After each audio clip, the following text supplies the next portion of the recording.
اور یہاں پر کئی پھدک رہے ہیں چاند بندوں کو دیکھ کر، دمادم مسکلندر کہتے ہیں علی دا پہلا نمبر، اور بعد میں آنے والا غلطی چھپانے کے لیے کہتا ہے نہیں حوض کوثر پر جب آئیں گے تو پہلے نمبر۔ میں نے کہا جو آئے بعد میں وہ تو پہلے نمبر پر ہے، جس کے بارے میں نبی نے ترمذی میں یہ بھی ارشاد فرما دیا، یہ حدیث ہے، فرمایا انت صاحبی فی الغار و صاحبی علی الحوض، فرمایا تو غار میں بھی میرے ساتھ ہوگا، حوض کوثر پر بھی میرے ساتھ ہوگا۔ ایک منٹ میں نے کہا جو بعد میں آئے گا اگر اس کا پہلا نمبر ہے تو جو ساتھ ہی اٹھیں گے ان کا کون سا نمبر ہے؟ سنی بولو سنی بولو سنی بولو، نعرہ تحقیق، گلی گلی نگر نگر، مصطفیٰ کا ہم سفر ہے جس کے چرچے عرش پر۔ بات سمجھ آ رہی ہے کوئی نہیں آ رہی؟ جاگو تو صحیح نا یار۔ تو میں نے کہا یہ بھی بیان کر، جو حوض کوثر پہ آئے ان کے بارے میں کہ پہلا نمبر ہے تو جو پاس ہیں، بلکہ سنیے میں یہ بھی ایک انداز کے ساتھ بات سنا دوں، حضرات علماء مشائخ کی توجہ چاہتا ہوں۔ گرامی قدر حضرات، میرے نبی ترمذی شریف میں حدیث ہے، آپ اپنے در دولت سے باہر تشریف لے کے آئے، آپ کے ایک ہاتھ میں حضرت ابو بکر صدیق کا ہاتھ ہے اور آگے دوسرے ہاتھ میں حضرت عمر کا ہاتھ ہے، ایسے آپ نے اٹھایا ہوا ہے اور آپ مسجد میں آ رہے ہیں، صحابہ کرام نے دیکھا خوش ہو گئے، نبی پاک نے فرمایا ان کو اور خوش کریں، آپ نے فرمایا یہ جیسے میں آ رہا ہوں یہ منظر یاد کر لو، ایک مرتبہ پھر دیکھو گے، پتہ چلا غیبوں پر خبردار تو ہے نا، کب دیکھو گے؟ فرمایا ہکذا نبعثو یوم القیامہ، قیامت کے دن میں ایسے ہی آؤں گا، میرے ایک ہاتھ میں ابو بکر ہوگا، دوسرے ہاتھ میں عمر ہوگا۔ ابھی بات سمجھ آ جاتی ہے بھائی، یہ بات ہو گئی آپ نے سبحان اللہ کہہ لی، لیکن جزاک اللہ اس میں حقائق پتہ کیا ہے؟ حقائق یہ ہیں، ادھر دیکھیے، میں سٹیج والوں کی پہلے توجہ چاہتا ہوں تاکہ لطف آ جائے۔ آپ نے ہاتھ اٹھا کے کیوں مثال دی؟ ہاتھ اٹھا کے اب ذرا نکتہ سنیے گا، بعض علماء نے لکھا اس لیے کہ سبھی گواہ ہو جائیں، تو میں نے کہا یہ بھی ٹھیک ہے، لیکن حقیقت پتہ کیا ہے؟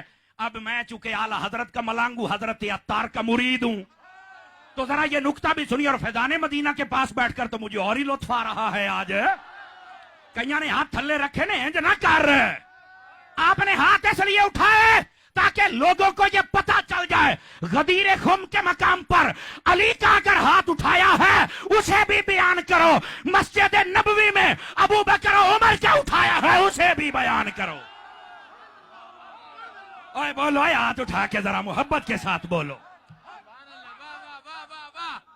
خوش رکھے ماشاءاللہ۔ یہ نبی ہائے ہائے، ہمارے شاہ صاحب راضی ہو گئے، مجھے اور کیا چاہیے؟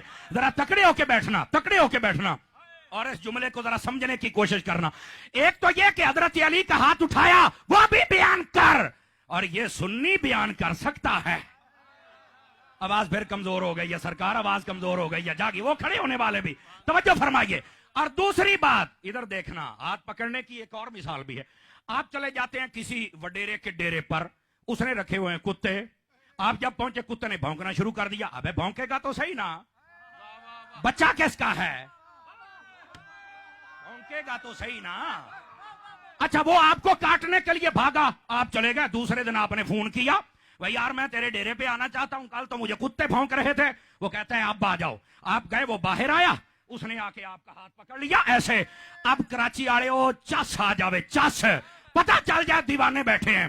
اب جب ہاتھ پکڑا نا ہاتھ، تو وہ کتا جو کل بھونکتا تھا کاٹتا تھا آج آ کے میرے پیر چوم رہا ہے۔ وہ میں نے کہا کتے یار یہ بات تو بتا، کل مجھے کاٹ رہا تھا آج میرے پیر چوم رہا ہے۔ اس نے کہا جناب علی میں کتا ضرور ہوں پر مجھے یہ پتا ہے جو مالک کے ہاتھوں میں آ جائے اسے بھونکنا نہیں ہے۔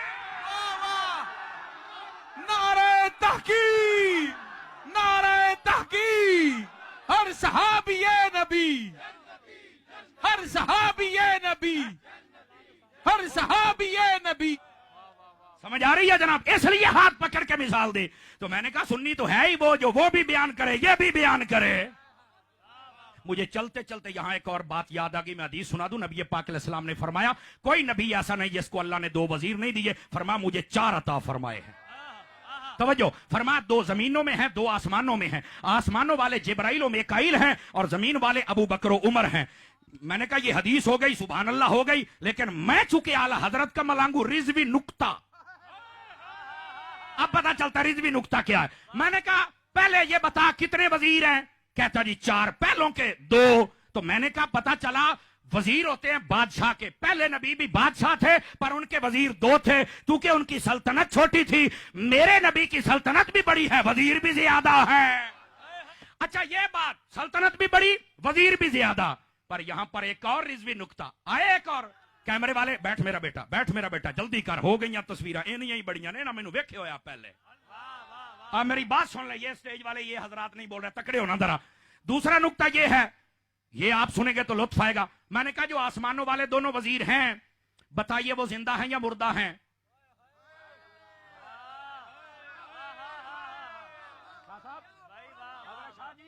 یہ رتبہ کہتا جی وہ تو دونوں زندہ ہیں. میں نے کہا پکے رہنا ہے، یہ بات کام آئے گی. میں نے کہا بتا زمین والے وزیر دونوں ہیں، ان میں حضرت فاروق اعظم شہید ہوئے کہ نہیں؟ کہتا بالکل ہوئے. میں نے کہا شہید زندہ ہے یا مردہ ہے؟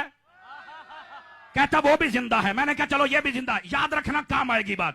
میں نے کہا حضرت سیدنا صدیق اکبر بظاہر طبعی موت ہے، حقیقت اور تحقیق یہ ہے وہ جو سانپ نے ڈنگ مارا تھا وہ زہر عود کر آیا، آپ کی شہادت سری ہے، اگر یہ بات ہو تو یہ بھی شہید. کہتا بالکل. تو میں نے کہا یہ بھی زندہ؟ کہتا بالکل. تو میں نے کہا مجھے ایک بات بتا، یہ تجھے سمجھ کیوں نہیں آتی؟ جس بادشاہ کے وزیر زندہ ہیں ان کا بادشاہ کیوں زندہ نہیں ہے؟ مصطفیٰ کا ہم سفر، سارے گلی گلی نگر نگر لگے گا نعرہ فرش پر.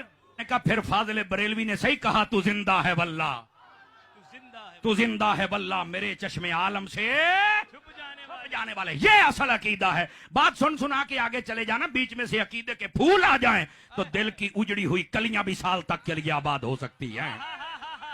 اب بات سمجھ آ رہی ہے آپ حضرات کو؟ نبی پاک صلی اللہ علیہ وآلہ وسلم آپ نے فرمایا، مولا علی نے روایت کیا، اللہ ابو بکر پہ رحمت فرمائے، کیوں؟ اس نے اپنی بیٹی کا نکاح مجھ سے کیا ہے. سبحان اللہ سبحان اللہ. بات یہاں چل رہی تھی، اس کے ضمن میں یہ میں نے احادیث سنائے. اب چلیے آگے. دوسری بات فرمایا وحملنی الی دار الہجرہ. فرمایا اللہ ابو بکر پہ رحمت فرمائے، کیوں؟ فرمایا اس لیے کہ یہ مجھے اپنے کندھوں پر اٹھا کر ہجرت کی رات لے کے گیا ہے. لیکن آج سے 8-10 دن پہلے وہ جاوید غامدی نامی بندہ، اس نے کہا یہ غار والا سارا واقعہ یہ افسانوں پر مبنی حقیقت نہیں ہے. اب میں نے کہا ظالم اور جاہل جو تجھے سکالر کہتے ہیں، میں یہ سمجھتا ہوں وہ بھی بڑے شیطان ہیں. شرم کرنی چاہیے.